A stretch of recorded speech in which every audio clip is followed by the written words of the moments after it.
সরকারি চাকরিজীবীদের শৃঙ্খলাজনিত অপরাধের কারণে যে মামলাগুলো হয় সেই মামলাগুলোকে একত্রে বিভাগীয় মামলা বলা হয়। তো বিভাগীয় মামলার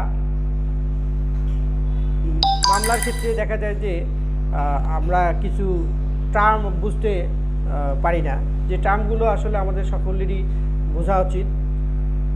তো বিভাগীয় মামলার ক্ষেত্রে অসদাচরণ যে শব্দটা, যার কারণে বিভাগীয় মামলা হতে পারে বা বিভাগীয় মামলায় আপনি শাস্তি পেতে পারেন।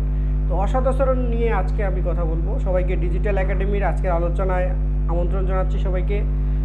অসদাচরণ জিনিসটা হচ্ছে অসঙ্গত আচরণ বা চাকরি শৃঙ্খলার জন্য হানিকর আচরণ, অথবা আমরা এভাবে বলতে পারি যে সরকারি কর্মচারীদের আচরণ সংক্রান্ত বিদ্যমান বিধিমালার কোনো বিধানের পরিপন্থী কোনো কাজ করাকে